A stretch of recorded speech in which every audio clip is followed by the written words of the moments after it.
So if you know what this is, you know what this is. It wasn't that long prior to this, quite a strange thing, that we were flying around in Spitfires and Hurricanes. Like, it really wasn't that much time difference. I'll tell you what did occur, which is interesting, between the invention of this and the Spitfire and the Hurricanes and everything else. A little incident happened in Roswell. Yes, it did. Roswell, New Mexico was home of this little incident. And yeah, within 7 years, this was allegedly invented.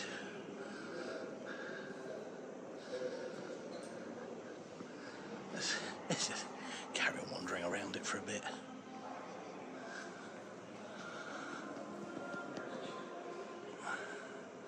Like, literally 7 years between Spitfire and this.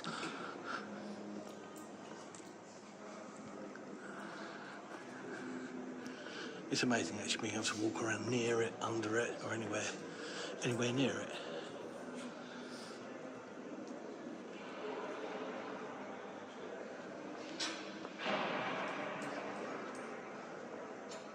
Come on, really?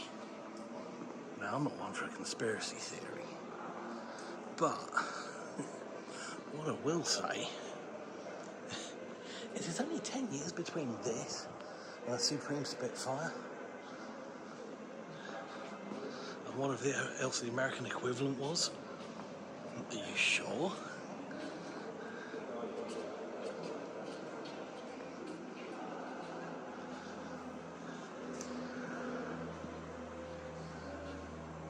I mean, really? Doesn't that... yeah. Maybe leave a comment, have a discussion. Tell me what you think.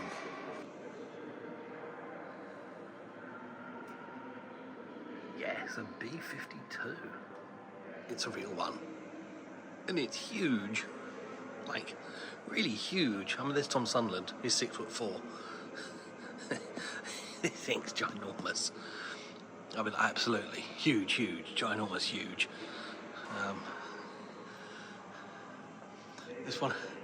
This one appears to have had moderate success.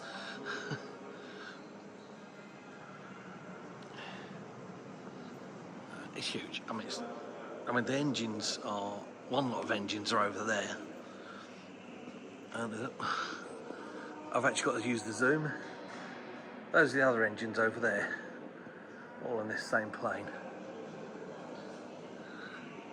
The wings are ginormous, the whole plane is ginormous.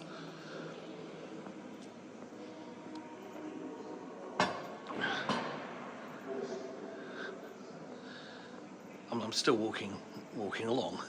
It's huge. Did I mention this plane is ginormous?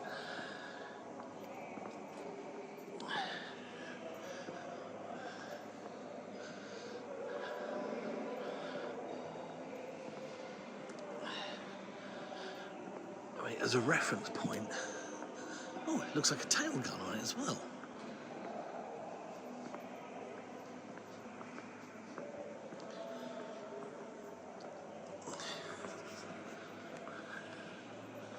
So yes, there's the rear end of it. Let's take a little wander around.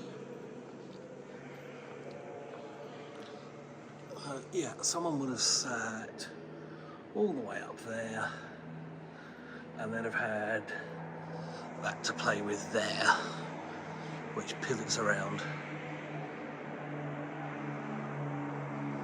Planes aren't really my thing, but I do appreciate, geez, that's huge. Some good engineering and interesting things. It gives you context how big this thing is. And to give you some more context, there's a jet above it. And a A-10 tank buster. Look, we found another one. And this one is bristling with business. That's how I'm going to describe it. It's big, but it really is bristling with business.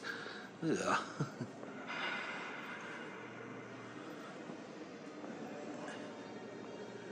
And when I say it's bristling with business, there's a couple more there.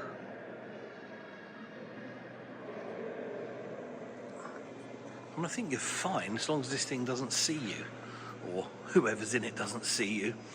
Because if it does, I think you'd be in trouble, like from any angle. So, when I say it's bristling with business, oh, nearly got by that one as well. And if you're thinking of a sneak, it's got that one as well. Yes, that's where someone also sat in there.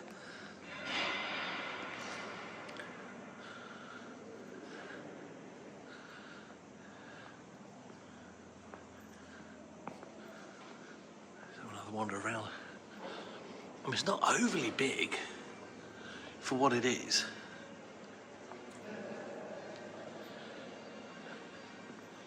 Oh, there's more. But when you get round to this end, we've got some there. Some more of the business up there. There's more here. There's more there. I mean, was this like one in each hand and then one for your feet? But you can see you'd have presumably three of you up there. And this is a B-17. I believe they called it the Super Fortress, didn't they?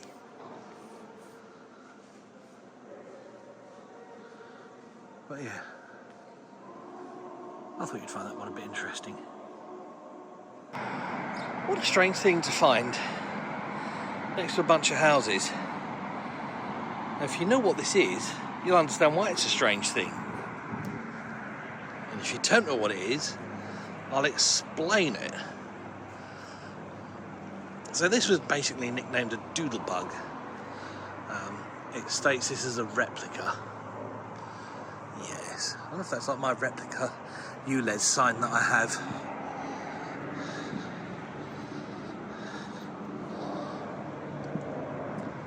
So yeah, this thing it was almost the first ever drone, really. So it's got the jet engine on the back, and yeah, it would launch up here and off it would go on its merry way with quite sinister. Spitfire.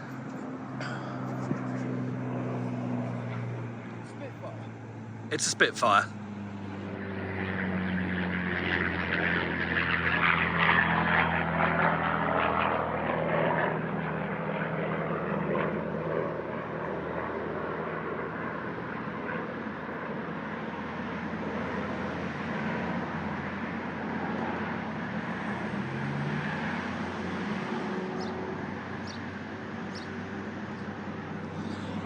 So, with quite sinister intentions, off this thing would go.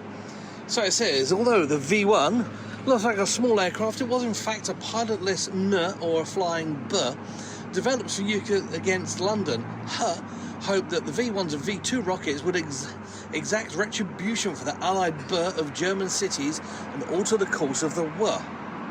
Most V1s were fired from steam-driven ramps and then self-propelled to their targets by Argus Pulse jet motor. That big thing on the back.